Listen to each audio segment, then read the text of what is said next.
আসসালামু আলাইকুম। কেমন আছেন সবাই? আমি তো আলহামদুলিল্লাহ অনেক ভালো আছি বরাবরের মতো। আর এই তো আজকে ফ্রাইডে আমার পরিবারের সবার পছন্দের বিফ তেহারি রান্না করতে চলে আসলাম।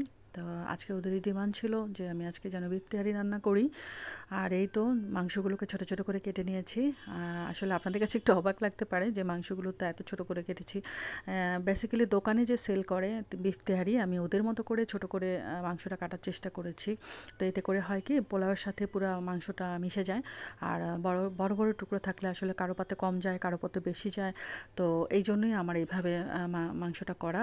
খেতেও ভালো লাগে, দেখতেও ভালো লাগে। আর এই তো কাঁচামরিচটা সবসময় পেস্ট করেই দেওয়ার চেষ্টা করি যাতে ঝালটা খুব ভালো লাগে। আমার পরিবারের সবাই ঝাল খুব পছন্দ করে। তো ঝাল করেই আমি বিফ তেহারিটা রান্না করি। আর আসলে এই যে এখানে গুঁড়ো মশলা যেগুলো ব্যবহার করছি সেগুলো একজন বাবুর্চির কাছ থেকে নেওয়া আমার। উনি আসলে সব ধরনের গুঁড়ো মশলা একদম গুঁড়ো করে তারপরে উনি ইউজ করে এবং আমার শুরু থেকে শেষ পর্যন্ত যেভাবে আমি রান্না করছি সম্পূর্ণটা তার রেসিপিতে রান্না করছি, তার মানে বলে দেওয়া থেকে আমি রান্না করছি। তো আর এই মশলাটা ইউজ করছি। আর এই যে আলু দিচ্ছি সেই আলুটা আসলে বাবুর্চিরা দেয় না অথবা দোকানেও দেয় না, আমি আসলে দিচ্ছি। আমার পরিবারের সবাই আলু খুব পছন্দ করে।